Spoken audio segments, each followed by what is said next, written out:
Thank you for coming back to the Solid Sports and Gaming channel. You're watching the Solid Sports video blog. This is episode 115. Today's date is February 21st, 2020. I'm Troy Westhead. Thank you once again for joining me this week. Of course, it's Friday, so I hope everybody's getting ready for their weekend. And I want to say thank you so much for coming back and joining me again. On time this week. Last couple of weeks, I skipped a week last week, and now I'm back Friday. Alternate Fridays to Saturdays. So, kind of a big episode today. Lots to talk about. MLB update. Of course, spring training starts tomorrow for pretty much a lot of teams. The Astros drama still continues. The players continue to speak out against the Astros. As that's not going to go nowhere. We'll touch a little bit on that. As I just said, spring training. We look at the top outfielders in Major League Baseball coming into the season. NBA, of course, now the All-Star break has ended yesterday. Big game by Trae Young probably was stole the night yesterday. We'll talk a little bit about that, and we'll look forward to this second half of the NBA season. MVP race, I think it's a three-horse race. LeBron James, James Harden, and Giannis Antetokounmpo. I think they're the three leaders for MVP right now. And we got some NFL news this week. New CBA.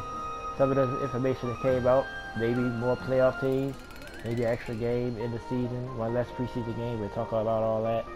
And a lot of quarterbacks possibly be moving. We'll touch on that a little bit as well. And I want to talk about, I always like to talk about this topic when I get a chance. The Ravens, Hayden Hurst. He has some history with mental illness and depression. Suicidal thoughts, so I'm going to touch on that. I read the article yesterday. It sort of hit me at home, so I touch on that. And look forward to the XFL, of course. Big boxing matches between Deontay Wilder and Brian Fury. And just an update on the channel. But let's go ahead and jump into the MLB news for the week. Of course, the Astros, the fallout continues, of course. You know that they fired their manager and general manager, but a lot of players are upset that none of the players has not been disciplined, as they got immunity for, I guess, being honest with the commissioner. He's been getting a lot of heat as well. Been a lot of mixed reviews, but most of the current players still been speaking out. Even LeBron James spoke out earlier this week, and he got criticized for that by a few people, or people say he should stick to talk about the NBA's problems. But yeah, it's a big fallout. Like I said, I think it's a big deal, but also, baseball always have these type of scandals. Like, I'm used to it by now, sort of numb to it.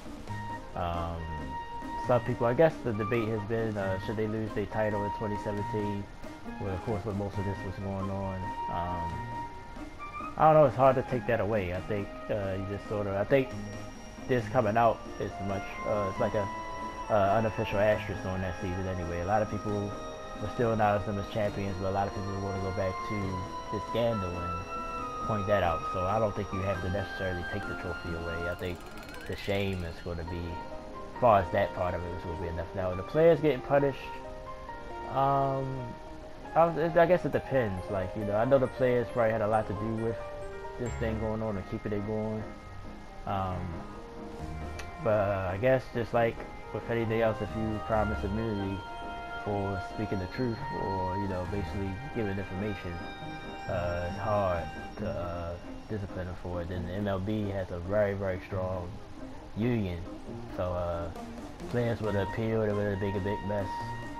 So I have no problem with everything that's going on. The manager lost his job, the general manager lost his job. Other managers that was on that team, Alex Cora for the Red Sox. The Red Sox future starting to look a little dim now. I think they sort of rebuilding. So they took a big hit. And Carlos Beltran for the Mets. The Mets had to find a new manager. So I think, I think more for me now. We're going to see what happens with the Red Sox. I think that's going to be interesting. How much their 2018 season was tainted. They won the World Series that year. And Alex Cora went to the Red Sox and managed them, so we'll see how that turns out. I think last week when I got on, it was close to being finished with that investigation, but we'll see how that goes. But a lot of players are still upset. Mike Trout came out and spoke, said he lost respect for a lot of those guys. Just a lot of people. John Carlos said because the Yankees and the Dodgers has been the most talkers because they probably was most affected by it. But John Carlos said was like, well, if I knew what pitch was coming, I hit 80 home runs. You know. Just been a lot of Nick Markakis for the Braves. You know, I'm a Braves fan. He was like, they need to be spanked or something funny like that. But I think he was serious. Like he just. So for me, it's as profound as the players. Because the players usually, like I said, they got a strong year. They stick together for the most part. But on this, it seems like everybody's pointing at the Astros. So, like I said, I think they're gonna have a rough season. I think they'll still be competitive because they're too talented. But I think it's gonna be tough for them this year. Like I said, I don't see them winning this division. They might compete for a wild card. Of course, I'll get into that in a few weeks as we move along. But I think they're gonna have a rough season. I see them being a slightly over 500 team. I don't think they're gonna dominate or being 100. Not just because I think the impact of them not having that advantage is gone, but just a distraction. Like I can't see them focusing, especially on the road. You know, they're gonna get dragged through the cold. So I see them not having a great season this year. I think it's gonna take about a year or so to shake this thing off. Like I said, spring training starts tomorrow for everybody. Just to know that the season right around the corner. Like I said, I have a big preview show like I do every year. Preview the season. Still running thoughts through my mind. Like I said, the Astros, I'll pretty much let that count the bag. I don't think they're going to win the division, but who do I think going to win the AL West this year? I think other than that, the American League is the same team's going to be there. There might be a few teams maybe surprising, but I think it's going to be the Yankees. I think it's pretty much the Yankees, American League pennant to lose. I think they definitely clearly is the best team now that they had at Garrett Cole. But we'll talk all about that in the next coming weeks. So the National League, I think it's sort of more wide open, even though I think the Dodgers, I think this might motivate them. I think they're going to be right back in the contention this year. Then again, the David Price and Mookie Betts was huge as well. So, yeah, so the Dodgers is right back in there. So we'll see. I'll give more thought of it throughout the weeks. But right now we're going to talk about the top outfielders in Major League Baseball. Of course, I touched on the top infielders. Now this list I think I have from, I know it's not MLB.com. This is Fantrax. That's FNTRAX headquarters, I guess HQ.com. So shout out to them. This is where I'm getting this list from. This is sort of surprising who they have number one here. Number one on their list is Ronald Acuna Jr. And I'm happy as a Braves fan, you know. I'm happy that they think he's the number one guy. But I still would take Mike Trout over him just because Mike Trout is more proven. I like Ronald Acuna Jr. though. But I will still take Mike Trout. But he's second on their list. Christian Yelich. He's third on their list. Mookie Betts, of course, who just moved to the Dodgers. He's fourth. Then I think they start pretty much disagreeing with Juan Soto, the young outfielder for the Washington Nationals. He's fifth, but they sort of disagree. Cody Bellinger, Aaron Judge, JD Martinez, even though JD Martinez played mostly DH. Bryce Harper's in their top 10.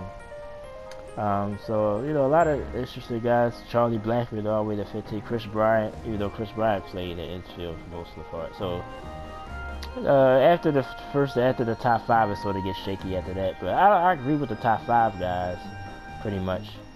I would probably, you know, Juan Soto, he's young. I guess like I said, I'm old school. And I mean, like, I kind of like to see somebody put together a few years before you start crowning them a little bit. And that's sort of probably how I feel about Ronald Acuna Jr. as well, even though he's had 2 good solid years. But Yelich and Trout is more proven. I would probably choose between them two, and I would take Trout. It was my choice. But Cody Bellinger, of course, Aaron Judge is on this list. I think Aaron Judge, I think he sort of hit a wall a little bit. Not necessarily a slump. You know, he had that little slump last year, but Bryce Harper is interesting. I like him a lot. I think he should be higher than 9th. And JD Martinez, just because he plays DH, you know, that's why I would probably put him in the top 10.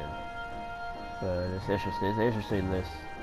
Anybody want to know where Yashio P is? He's 23rd. Now, Marshall Osuna, I'm surprised he's down to 24th on the list.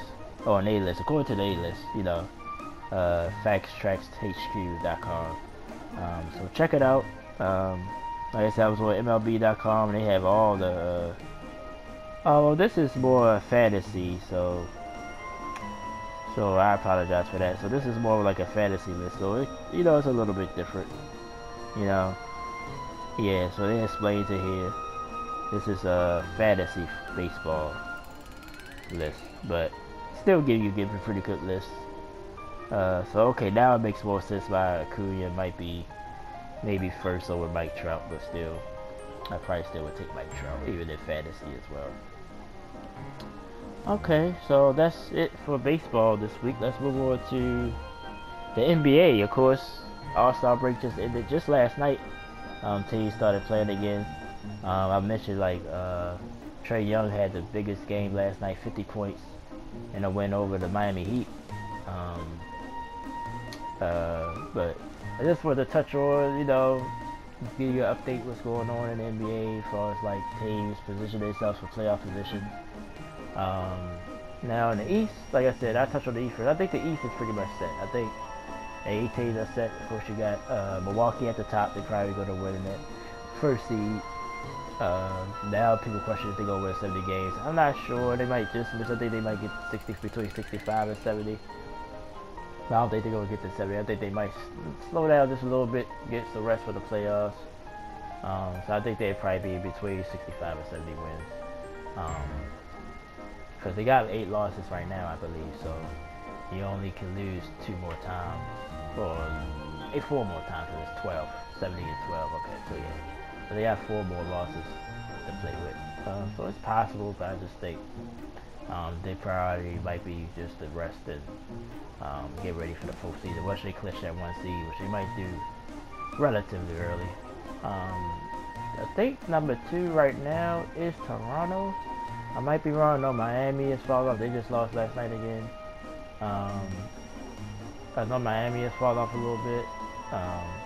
It might be Boston. Boston has been quietly steady. But the teams I mentioned, I think they're going to be in. Boston's going to make it in. Toronto pretty much is trenched in there.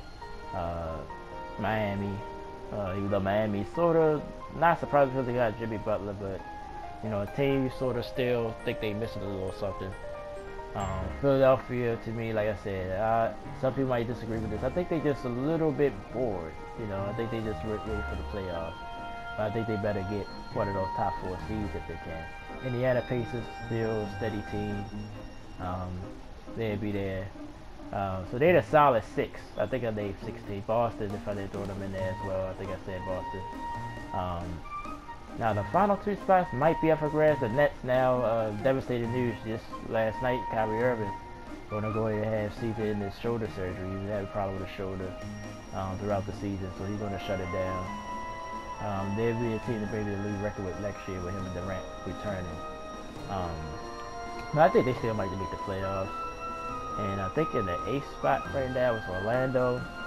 Orlando got a young team. They made the playoffs last year. So I think them 8 might be what's going to make it. It's just going to be dependent on the seasons and stuff. But I think they a solid 8 there. Other teams below that, like I said, I like Atlanta, but you know, I think they hope they treat Trae Young right, start building that team around him, so he can continue to grow.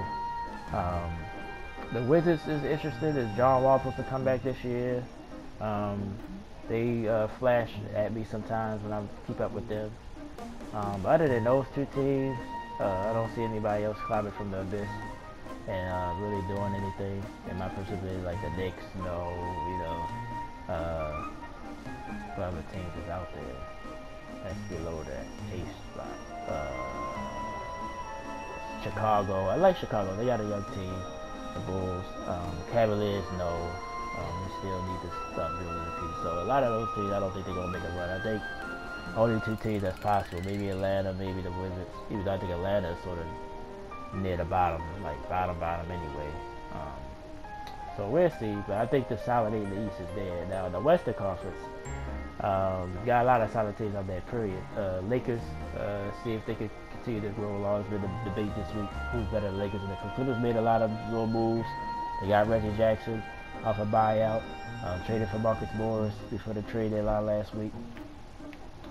So I do agree, like the depth with the Clippers is more than Lakers. Still got Patrick Beverley, still got Martez Harrell.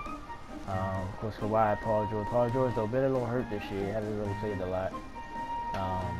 Like I said, I just believe in the big men that the Lakers got. I think Anthony Davis leading that big man group with Dwight Howard and JaVale McGee. I think that's hard to deal with too. I think that counters somewhat that Clippers depth. So I still believe in the Lakers. I'm going to stick with Lakers pick. They still number one right now. You know, the Clippers beat them twice this year. I think the Clippers is the second seed. That one might be the Denver Nuggets. Denver Nuggets, a lot of people talk about them this week. What they missing. They probably said, people just said they're just too young. And they need to pretty much focus more on giving the ball to Jokic or letting him, you know, be the center point of the offense. I heard that take this week. Probably somebody on ESPN or something.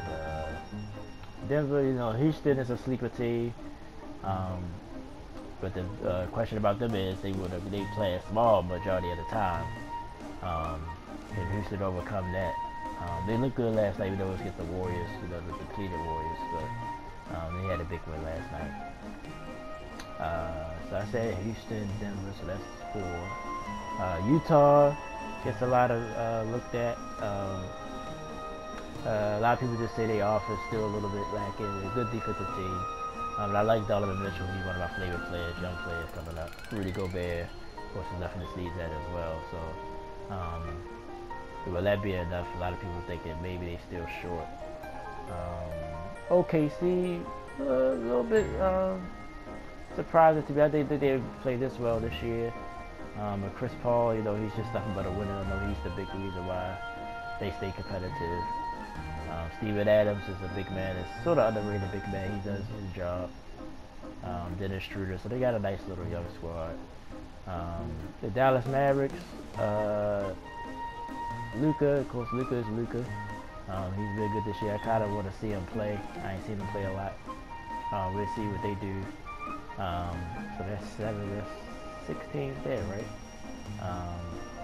And who's at the bottom? Let's see.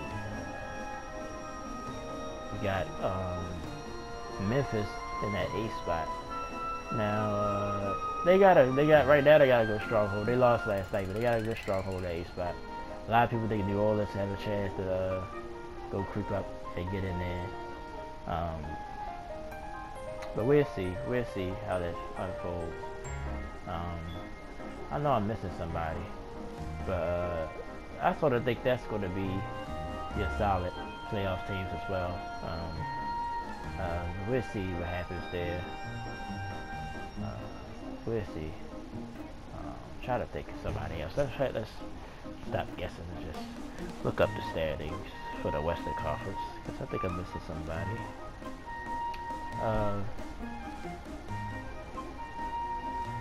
Like I said, we're going to move on to the MVP race as well. We ain't going to forget about that. I just want to check out this Western Conference standings real quick, if it loads. Taking a while. But I think in the West it's pretty much Lakers Clippers. I think everybody else have an outside shot, maybe Houston. But I really think it's either going to be the Lakers or the Clippers coming out the West.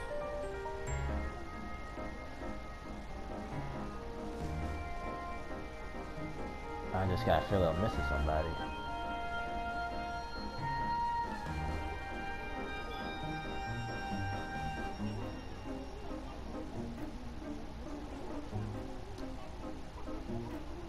Yeah, Atlanta ain't that far out, but they is like near the bottom of the East. Actually, the Knicks have a better record than the Hawks right now. Detroit, I don't see doing nothing. Even Charlotte, there's 2 teams I forgot. In the West, oh, I named everybody. That was in that top 8. I wasn't missing nobody now. But the Blazers, I think they have a better chance of pushing into that 8 spot. They get healthy, get Damian Lillard back. New Orleans kind of far away, so the 5 games out. So, and the Spurs you can't discount even with Greg Popovich. But I do think the Lakers gonna hold on to that 1 seed. And speaking of the Lakers, let's transition to the MVP race. Right now, you know, a lot of people think it's LeBron James, which is having a career high in assists, over 10 assists a game. I think he's averaging about 25 points a game. James Harden, over 35 points a game. And Giannis doing his thing, a walking double-double, had a monster game last night in his return. I think they're your top 3 clearly. I had to get a slight edge. I would say Giannis just because he has the better record. Slightly over LeBron. I think LeBron is right there. I think it's not a wide margin at all. I think James with Houston maybe get within that top 3, maybe 2 seeds somehow. They do something like that. I think that'll propel James Harden as well. But all 3 are former MVPs. Of course, Harden won it the year before last, and Giannis just won it last year. So we'll see how that goes. But they're your top 3 for sure. A lot of people throw out Anthony Davis. That's another name I've heard. Who else have I heard? Yeah, that's pretty much the only other name that I've really heard on a consistent basis. Nobody for the Nuggets, nobody for those other top teams, like nobody for the Heat. Nobody mentioned that. We'll see. That's going to be an interesting race, though. I would have to give y'all the slight edge at this moment in time. And I think I'm going to put a poll up. Get your vote, see who you think is the MVP right now as the second half of the season is about to start. Alright, let's move on to the NFL. Some new details came out about the new CBA. Of course, the current CBA runs out next March. But the owners have proposed a lot of details for the CBA. They already voted to pass it, so now it gets pushed to the players. So the players will have to vote on it and push it through. Some of the biggest things is the playoff format. Of course, they will go to 7 teams in each conference, NFC and AFC, and have just the 1 seed have to bye. I don't think that's a bad idea. I kind of like that. Making that number 1 seed very, very much more important to try to reach for home field, and you get a bye. Your only team that gets a bye in the wild card round. So you'll add an extra wild card team. I think it's intrigue, like, you know, maybe for more upsets in that wild card round. So I kind of like it. So we'll see if the motion pass. I think they said within the next few months, and that could be implemented next year. The other thing is the 17-game season. They're supposed to take 1 preseason game away, so there'll be 3 preseason games and 17 regular season games. That's another thing on the table. But that's going to take some years. Even if they passes it, it takes some years because the schedule pretty much made up years ahead of time, and then the little special games like the World Games, like the Mexico trip that they go to, the London things that they do, all that is done ahead of time. So they said it takes some time to implement that 17-game schedule. Now, a lot of people threw out ideas. Like I said, I like Stephen A. Smith. I listen to him a lot on TV and on radio. His idea was still have the minimum games played 16 and 1 game off, you know. I kind of like that idea, but then when I heard somebody say something about the offensive line, I was like, oh yeah, like if you talk about everybody, then yeah, that's gonna be tough. They gave the offensive linemen a week off and certain players a week off. So, but I like it. I like the way he's thinking. I think it's a good idea if you do it right. But that was one of the brightest ideas I heard. And a lot of people was like, well, expand the roster, but they were saying, I think somebody said they only going to expand it 4 more players. That's not going to be enough if you're going to add the extra game. So we'll see. But I like these new proposed ideas. I'm not turned away by any of them. So let's see if the players go for it and sign it. The players don't mind. I definitely don't mind the extra playoff team. But I think the 17 game one, some people was in and out on that one. So we'll see how that goes the next few weeks. I want to talk about the potential quarterback moves. It's been a lot. Of course, Phillip Rivers, one of the big names, he's out. It's LA Chargers. Tom Brady possibly could be out with the Patriots. Jameis Winston with the Buccaneers. I mean, it's a lot of quarterback moves. Mariota, you throw him in there as well. Probably going to move up from Tennessee. Derek Carr name is rumored. Cam Newton name is rumored. So all these guys can be in different places next year. But the Brady thing, you know, like I said, it's hard for me to see him anywhere else. But there's a rumor that the Patriots might try to get Stephon Diggs. And they even said that might make Brady want to stay in New England. But we'll see how that goes. Phillip Rivers, well, you know, they've been saying the Colts. We'll see how that goes. Teddy Bridgewater, another name that just came to mind, a backup that could be going somewhere else. So there's going to be a lot of quarterback carousel. We'll see. The league season don't start till next month. I think the combine is in a few weeks. Speaking of that, John Harbaugh, Ravens coach, he had surgery on his knee, so he won't be there. So a lot to look forward to. There's going to be a lot of things happening in the next few weeks, especially when the new league starts. Will Brady stay in New England? We'll see. But I think he's going to be one of the first dominoes to fall. So I think New England was to look for another quarterback. If he does leave, will it be one of these backups like Bridgewater, Winston? I ran Winston to the Chargers, so you heard a lot of rumors right now. So we'll see if any of those happen. It's going to be a different league next year. You can tell the young guys, the staff like Mahomes, Watson, Deshaun Jackson, Lamar Jackson, excuse me. I always get them two mixed up. So even though I'm a Ravens fan, I should get them two mixed up. So it's going to be real interesting next year. There's going to be a lot of quarterback moves, and with anything that happens, I'll definitely talk about it throughout the weeks. I just broke up Ravens coach John Harbaugh, so this will look like a little segue.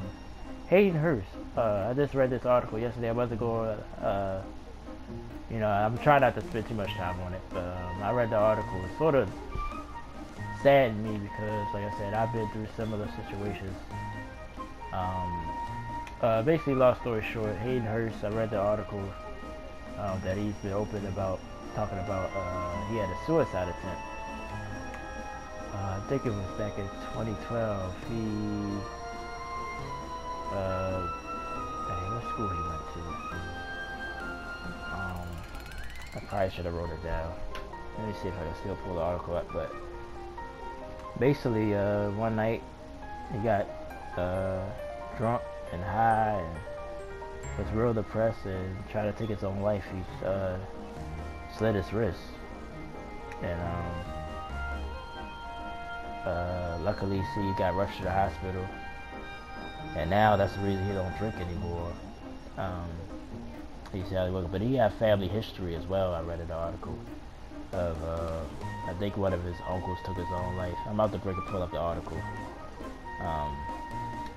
But it was just sad because it made me think about myself. You know, I've been through depression. I've had suicide attempts as well. So it just sort of like, you know, and then I like I said, I appreciate the players because to me, it takes a lot to talk about that, especially when you're in the public spotlight, you know. But I think he done it to, you know, help other people. I just got the South Carolina. I would have been right. But oh, it was 2016, so it was more recent than I thought. I thought it was a little further than that. Yeah, he tried to, basically, his friend found him He was drinking. He took pills the night of January 2016, and he passed out. When his friend found him on the floor and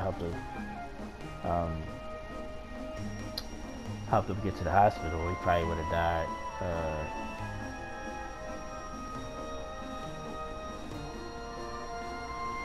But he said if he had a gun, he probably wouldn't be here. He probably would have took his own life. But I didn't know this about him. He was a minor league pitcher for the Pittsburgh Pirates, and that sort of triggered his anxiety. I guess because he wasn't playing that well. But yeah, it was just. You can go read it. It's on ESPN.com. I ain't gonna go word by word with the article, but it's just. Anytime I get a chance to talk about depression, suicide, anxiety, I try to take that opportunity. And I'm a Ravens fan, so you know, it's just like you just never know what people go through, man. It's just tough. Like I said, I struggle with it every day. Some days are better than others. Like this week hasn't been that bad. I've had a couple of sad days this week. I know mine go back to my childhood. I mean, I got a lot of issues, internal issues. Then me losing my parents and my sister. I was talking about my sister. Talked to my sister about it yesterday. Actually, not as far as the depression, but just how. But I've been numb, which is not my normal character. Usually, I'm very emotional. Like, I let my emotions show. I haven't since my mother died a couple of months ago. So. Yeah, I talked to her about it yesterday, and it was just, and I seen this article, it was just crazy, so, you can read it, go read the article, it's on ESPN.com, Hayden Hurst, the tight end for the Ravens, his suicide attempt kind of woke him up, but like I said, anything you can find to, relieve that pain, I'm still trying to find mine. I do, this blog, I try to stick with my video games and my sports, that usually help me a little bit. Prefer to help like with therapy, which is something I still need to look into. I guess, like I said, I admit I'm scared of therapy. I just think it's going to break me down. I guess I don't want to get to that point, but it's just, like I said, I just think it's a underrated thing in this country people don't talk about. Probably because some people, unfortunately, use it to justify their actions, which I try to never do. I try not to use that to justify any actions that I've made, in my life. So I just wanted to touch on that real quick. Like I said, the article is up at ESPN.com. If you go in the NFL section, and the ESPN app as well, you can read the article yourself. And like I said, if you want to know more about my history, I got another channel called The Open Book with Troy West. It's been sort of shut down, but the videos are still up. That give you more of a feel of my issues in the past as well. But I always want to touch on that subject when I get the chance to, and this gave me a reason to. And I'm glad Hayden Hurst is doing better, and living a healthy life. Like I said, he had family history of that. I don't have no family history of that I know of, but it's still hard to deal with. Alright, we're just about to wrap this vlog up for the weekend, for the week. Let's talk about the XFL. I talked about the XFL last week. So far, I enjoyed the league. Even though these week's games were sort of, the ones that I did see. But the matchups this week is the Houston Roughnecks against the Tampa Bay Vipers. I think it's the Vipers' first home game. They 0-2, so it's a huge game for them. Houston is 2-0. I think Houston has looked the best out of all the teams so far. The second game Saturday, the Dallas Renegades against the Seattle Dragons. Dragons looked a lot better this week. Renegades did as well, so this is a see what team can keep their momentum in that game. For the New York Guardians, sort of Jekyll and Mr. Hyde, they had a monster week 1, and then tailed off this week, got destroyed by the DC. So it was the DC, I think it's the Defenders. I still was trying to learn the names of them, but they New York is playing St. Louis, which is the Battlehawks. They both 1-1. And then I just mentioned the DC team against the LA Wildcats, which is 0-2. So another huge game. At least both Tampa and LA is at home to try to give Houston and DC their first losses. I know Saturday is the Saturday games are both on.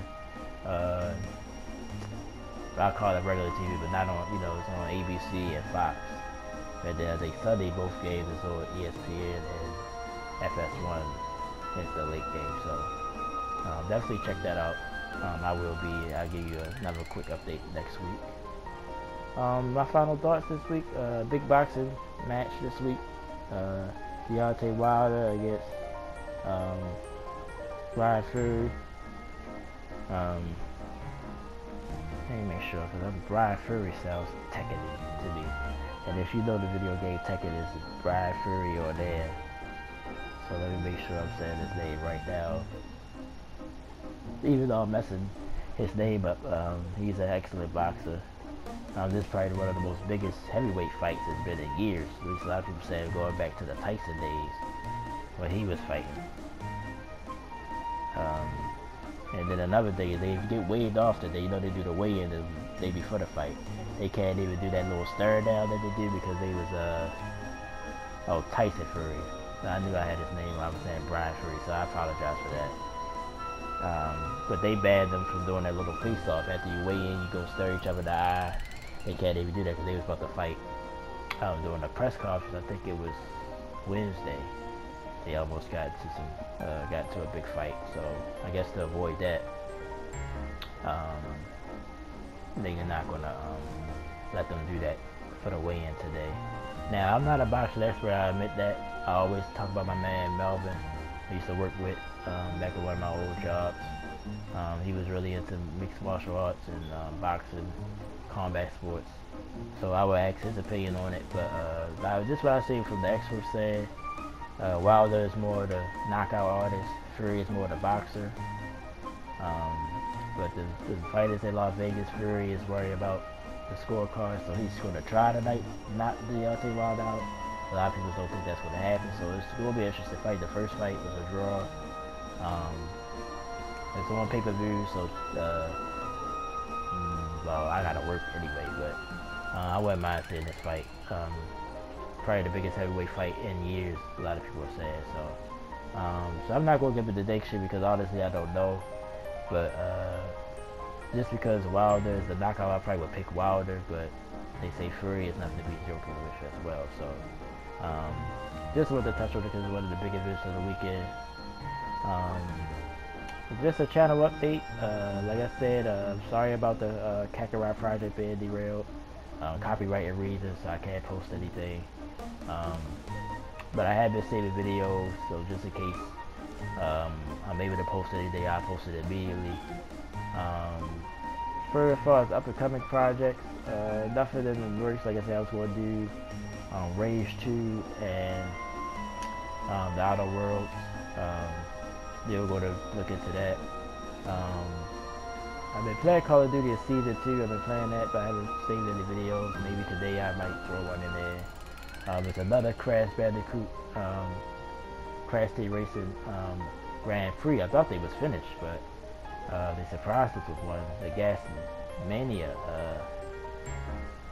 Prix. I'll probably check that out, and actually in a few minutes, see how that is. So those are games that I've been playing, so I might still do videos on those. Still going to do the Sonic Mania. I only got 2 videos of that left. And the Mega Man X collection as well. So definitely just keep your eyes peeled. I know I've been slacking a little bit. But I try to do videos as much as I can. Like I said, my work schedule and just other things going on. I just never can put together a solid week. But I definitely wanted to do the vlog today, so I'm glad I was able to get that in. But I thank you guys for joining me once again. Hope I didn't run it too long-winded this time. I appreciate y'all being so patient with me and all my regular subscribers. My man Derek, I gotta always give him a shout out. He probably tunes into me every week for sure. Leave a comment. I appreciate you, bro. Like I said, just we could chop it up. Even though I think I still got your number, but Like I said, anybody else who would have just asked me questions or asked my opinions on stuff, I definitely could go back and forth with you about that. Like I said, I put a few polls up in the icon. Be right here, the little white information column there, top of the screen. For other videos and just some quick polls, so check that out. I encourage you to vote. And I thank you guys for watching episode 115 of the Solid Sports Video Blog. Hope everybody have a good weekend. I want to say thank you to everyone, and I'll see you guys next time. I'll be on next Saturday is the next vlog, because my days off rotate, so that's why I rotate Friday to Saturday. So my next vlog will be Saturday, which will be the 29th, the final day of February. So hopefully we'll have more information about the CBA and other things next weekend. Next week I'm probably going to do starting pitchers for the baseball list, just to look through it, see who I think is the best. So I'm Troy West saying thank you so much, and I appreciate you guys so much, and thank you for coming to join me this week. I'll see you next time. Thank you so much.